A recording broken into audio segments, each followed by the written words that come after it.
Well,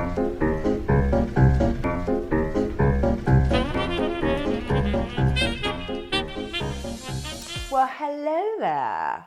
Hi, YouTube. It's been a while. She says we're in the same thing from the other video.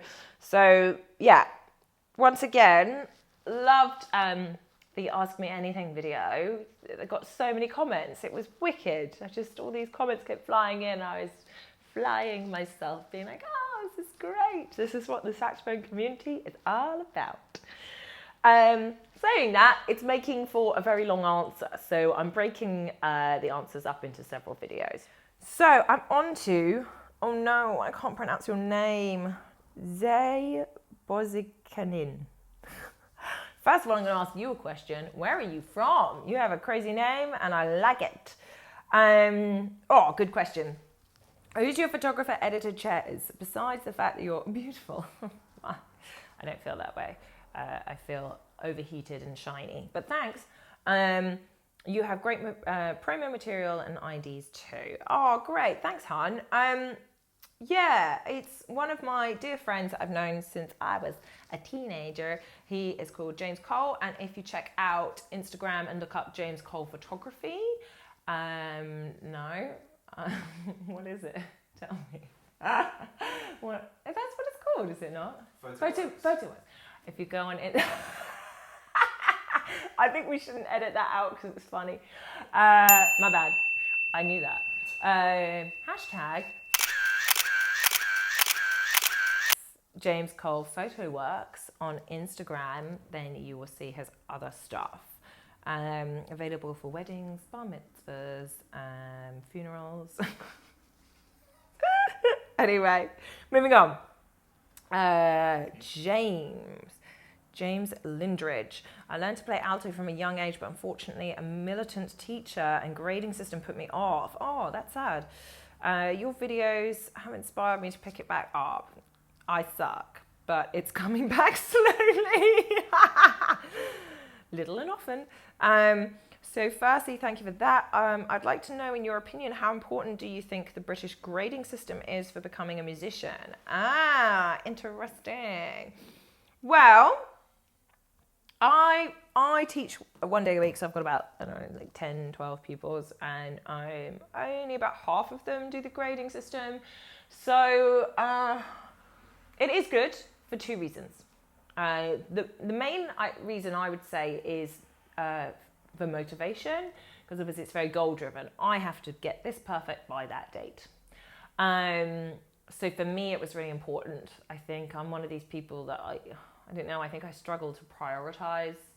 And although I'm quite obsessive, once I get into something, if it's not something that is necessarily going to take me to the next place, I don't know, I can end up getting really distracted anyway. So I think that's a really good point. And then the second one I was going to say is it just covers all bases really nicely for you. So you have your scales, your reading music, your sight reading, you're perfecting a piece, bit of dexterity.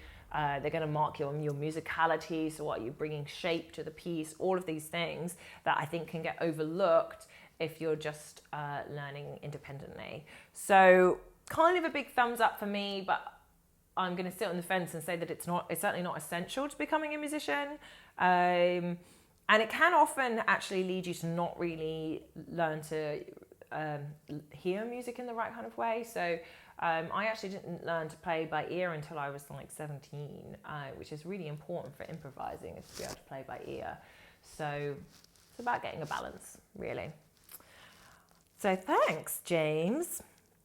Raphael Campagnana, something like that. You sound cool. My question, how did you decide to become a professional musician? Well, my friend, what a stupid idea it was, because it turns out it's really hard work and you don't earn any money. It was actually, it was kind of just a given. So my aunt was a musician. She was a really high caliber concert pianist, and she was chief of the ABRSM, the Associated Board of the Royal Schools of Music, which I think they have that in most countries, so you might have heard of it. And she was a very, very important person to me. And basically, she was my biggest female role model. Like, I just wanted to be her. I thought she was so elegant and talented. And so my sister is the oldest, and she was born and tried to play piano. And I think the teacher actually told my mother that it was probably best for my sister to stop because my mum was wasting her money. So my sister wasn't musical at all, really sporty. And I think by the time I came along, my aunt was just so thrilled because she didn't have children, and she's sort of, I think, little protege. I think she was just very excited and very, very encouraging. And it just turned out I was good at it. It came very naturally and easy for me. And I was academic. I was a straight A student, and I did maths and physics A level like a geek. I know it doesn't look like I would do maths and physics A level, but I did all right.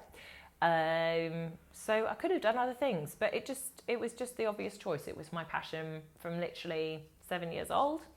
And I had lots of very important people that helped me along the way, like music teachers that really encouraged me, especially when I was going through teenage angst at kind of 15 and wanted to give up. I had a lot of people had my back. So, I didn't really have, it was almost like I didn't have a choice. It was the clear path for me.